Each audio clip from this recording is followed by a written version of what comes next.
All right, let's go. Let's get this started. So, what I'm using here is a whetstone. It's spelled a little funny, whetstone, right? It's got that H in there, but you do actually want to keep this stone moist. It's just a little bit of water over the top, a little bit of a sheen. You know, you don't need a whole ton on the top. It doesn't need to be like pooling up or anything, okay?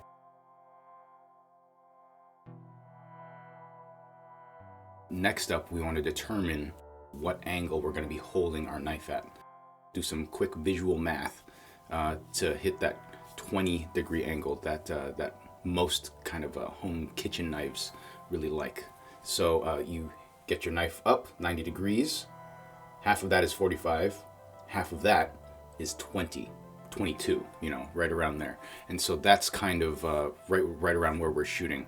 Here's another one that you can try here. It's so that's 2 pennies. You just lay that right on your stone, and then you get the spine of your knife on those 2 pennies, and then that is kind of a gauge as to how to hold your knife. And then you can kind of practice, keep your knife just on the stone and have it glance, just barely glance those 2 pennies.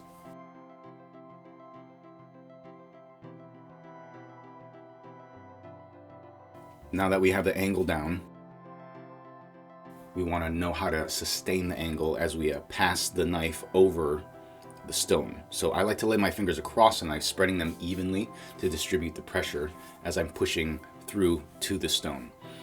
So super key here is, so when it comes to knife sharpening, is you want to be as balanced and consistent as possible. You want the blade to maintain contact with the stone at the correct angle as it glides across, and then while doing so, you want that pressure applied across the blade to be as even as possible from start to finish. Okay, it's a good amount to keep in mind, but just remember that it's not brute force that'll get you a sharp knife. It's grace, balance, and technique. And so then it's just a matter of practicing this.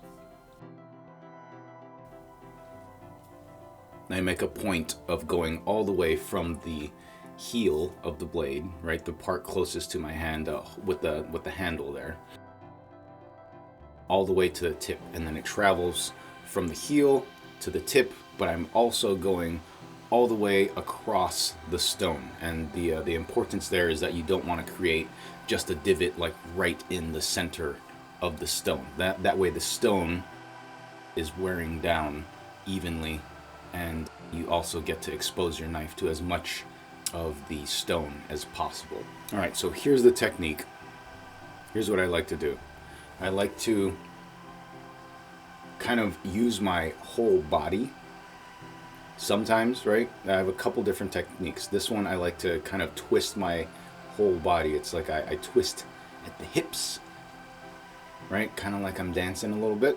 So you twist at the hips while holding hands still, holding my hands still. This is another one though, where you just move your arms, you move your hands, you just move the blade across the stone. So dependent on how you feel comfortable, that's where you're gonna end up. But again, really important, as this blade is going across the stone, you are applying even pressure, and you are attempting to keep the blade as much at that 20-degree angle as possible.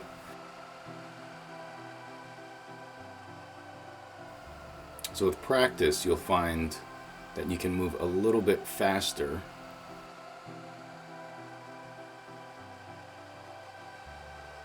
However, it's not about going fast.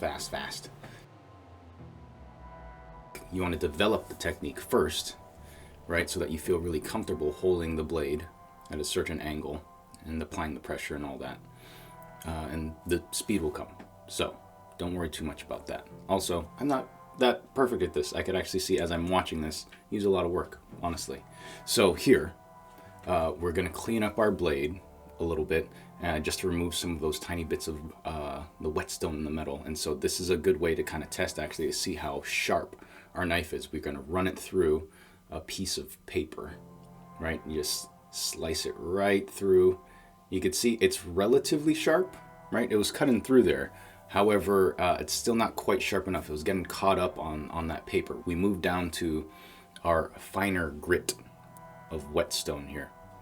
And just like with sandpaper, you get the finer grit for the finer jobs. All you're trying to do here is maintain your same technique, the same angle, and the same pressure. You'll notice also that the number of times that the blade goes across the stone, I try to make it even on both sides, right? Left side, a couple times, right side, a couple times. That way the blade wears down at a even pace. So here's something that y'all maybe have seen before, especially Gordon Ramsay on his cooking videos. He'll go wild on this. This is a honing steel. He goes really, really fast on it, but it's important. Just like using the stones, you want to use the proper angle, right? And you want to apply the proper pressure. So here's actually a really good diagram of what it is that you're doing when you're using the honing steel. Before you use the steel, you can see that that tip is a little bit wobbly, right? But you want to hone it so that you true the blade and you get it to a point. All right. Thank you so much for checking this out. Shout out to my girls TJ and Jenemy. TJ, I know you've been waiting for this video for a while. I apologize for the delay.